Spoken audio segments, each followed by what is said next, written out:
Welcome back to the Compost Pile, your source for all things gardening and homesteading. Today we're doing a part 2 on our previous podcast episode where we kind of walked around the garden and we looked at things that were going on. And I talked a lot about just listening to what the plants in the garden are actually telling us, because they do in turn tell us a lot about what's happening with visual signs, with pest problems.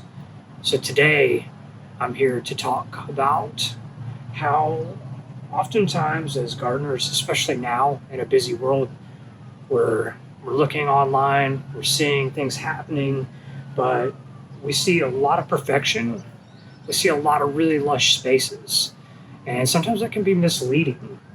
So we're going to look at what imperfection looks like today. So if I showed you 2 different tomato plants, one was perfectly green, loaded with fruit, and another maybe had some holes in the leaves, maybe a little paler color, but it still is producing fruit, you would obviously assume the greener one might be healthier, right? That's not always the case. We're going to look at an array of examples today of things that are happening in soil with the plants and kind of build on what they're telling us.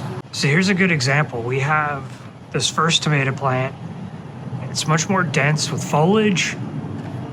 It's loaded down with fruit. And then if we skip over,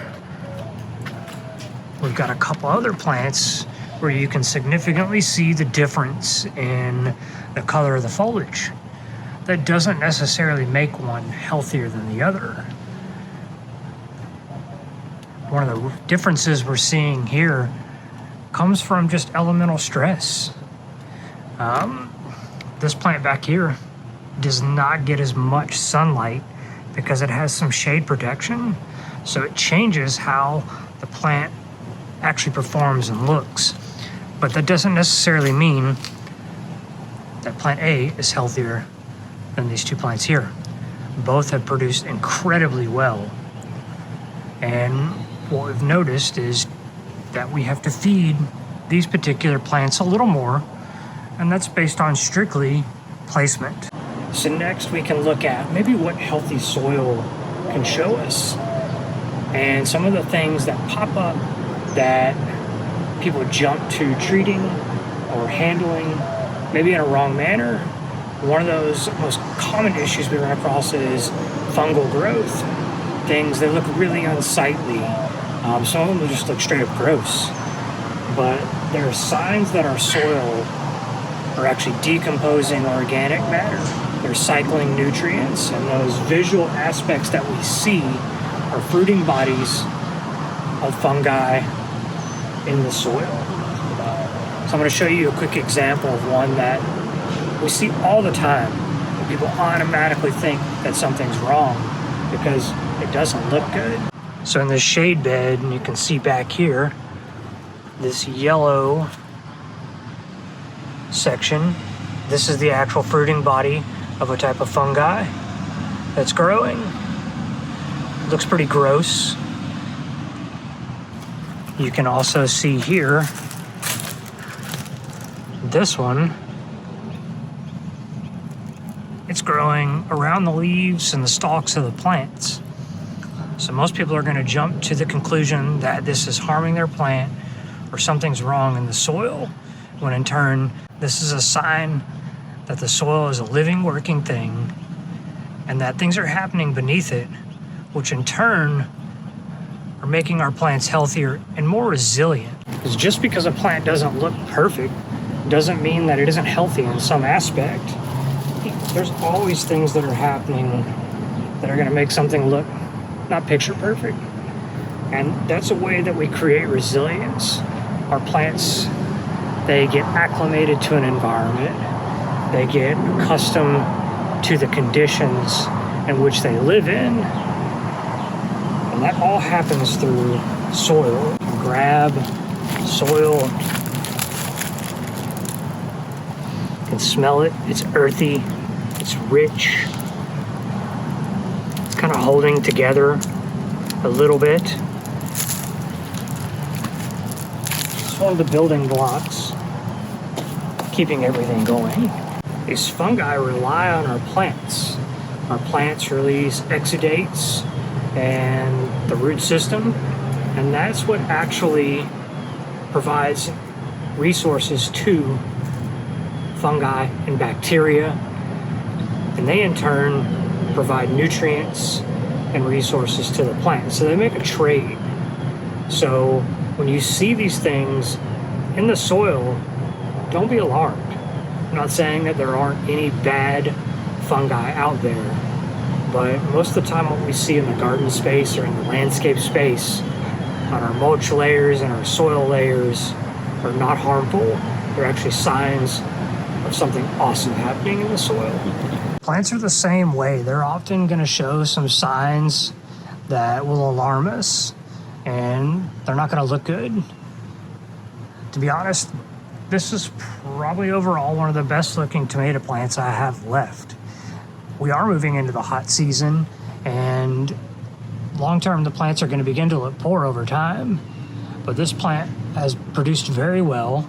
It's suffered from leaf miners. It's suffered from some heat stress, but overall the plant is healthy. It's producing.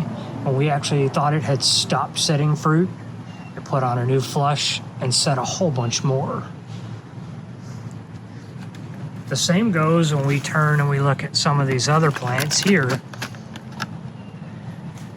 You can see down on the bottom, we've got yellowing leaves. We just hit a really huge patch of rain. It rained for a couple weeks pretty regularly and excessively at some points. So some of this could be from rain stress, from water stress, but at the same time, you also can see yellowing leaves that don't really mean anything. They're lower branches on the plant, and they're just older leaves. The nutrients are going up into the top of the plant, and these are kind of getting left behind. They're not as important. So some of these signs are not something we need to be alarmed about. We don't need to jump to do anything. We could simply prune these off, get rid of them, and the rest of the plant would actually flourish.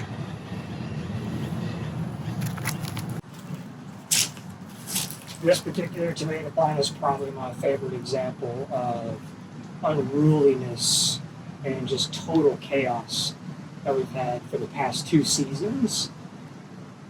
This plant gets so vigorous, and you can see here, it's hit the ground already, and it's growing back up almost as if it were a secondary plant.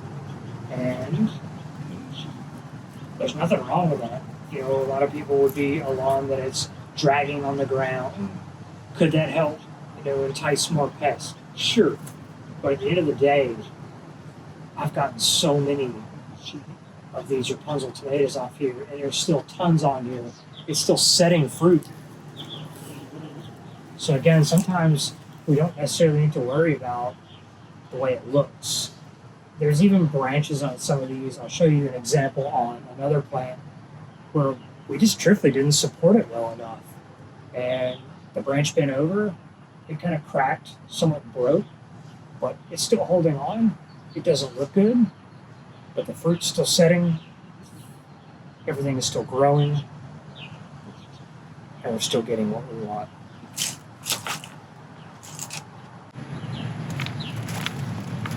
You can see right here, this example I'm talking about, we've got 5 or 6 tomatoes on here, and it's just bent over. It's almost kind of creased, but it's healed itself up. Some of the foliage doesn't look that good, and that's okay. That probably has a lot to do with it being on the lower portion of the plant.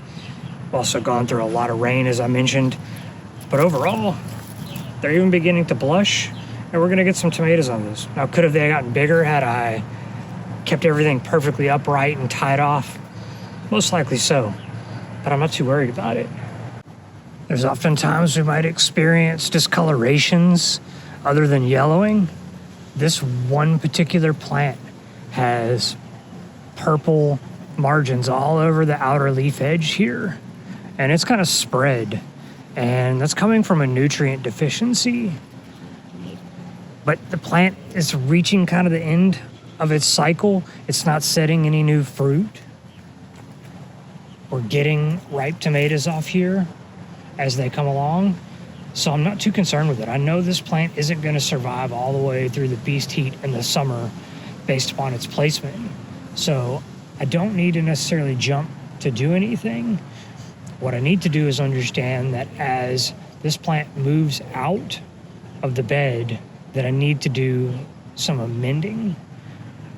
I know that I'm going to need some more phosphorus and potassium in order for this plant to, not this plant, but the next tomato plant to come along and not have this same issue. This dill plant is another great example. It's really yellowing on the lower portion. It needs to have a little bit of pruning. Doesn't look wonderful, but had I jumped to treating this, I would have eliminated a very important part of the ecosystem that I'm building here in our front landscape. And that's that this hosted a wide array of black swallowtail caterpillars. Now, if you saw any of my recent shorts, every single one of these caterpillars was poached off by blue jays. But at the end of the day, I'm not in control of nature. And had I pruned this back or cut it way back, I might not have had the necessary food for the caterpillars, which could have turned to butterflies, and that would have been awesome.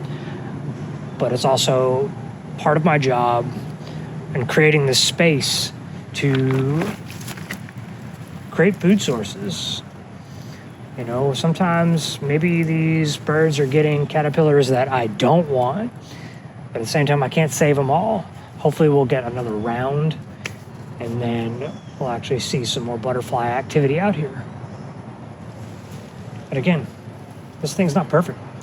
It doesn't look great, but it's actually flushing back out after being totally destroyed from the caterpillars.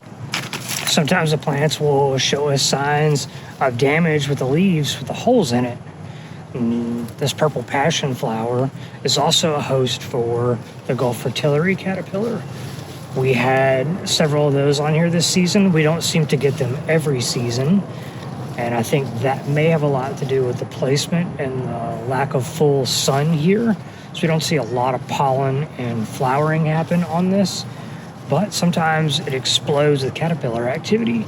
So had we come in here and acted and sprayed this damage, and it's more extensive on other parts, but had we sprayed, we would have eliminated the beneficial native butterfly that would have developed. And hopefully we'll see some more activity as we move a little into the warmer months and get some more butterflies this way as well. Here's a quick view from another angle of that dill plant. You can see it looks much worse over here. That's okay. We're gonna come in and we'll do a little pruning, and we'll continue to let it recover and hopefully host, again, some more of those swallowtail caterpillars. Pests are also something that we so commonly see people jump to the worst case scenario mentality. You can see here we've got a mature leaf-footed stink bug. You know, these can do some serious damage on a tomato crop. And this is the first year in this space where I have really dealt with these in this severity. And while I understand that they're a common problem, I'm not too concerned about it. I've still been able to harvest almost every single tomato that has been ripe or beginning to ripe. It's causing me to harvest as they blush a little bit. And I'm still getting to actually utilize these tomatoes in the kitchen, processing them. You know, if I reach a tomato that isn't, you know, it's got a soft spot on it or it doesn't look good, you know, I cut out the bad section and I move on. But when the fruit's set, on tomato plants, the stink bugs come. But pests are not always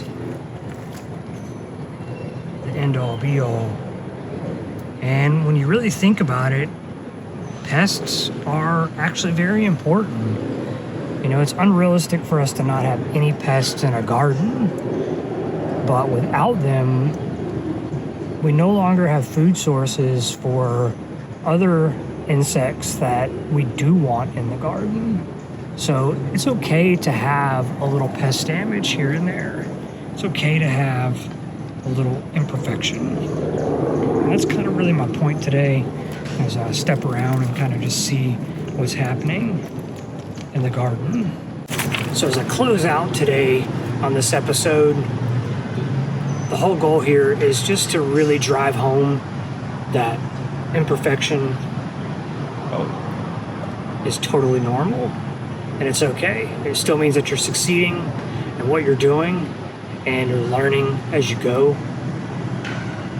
And sometimes imperfection and chaos looks pretty awesome. We see a lot of cool things out in this little space, and none of it's ever perfect, but it produces year after year, time after time. So we'll catch you on the next one on the Compost Pile. Thanks for watching.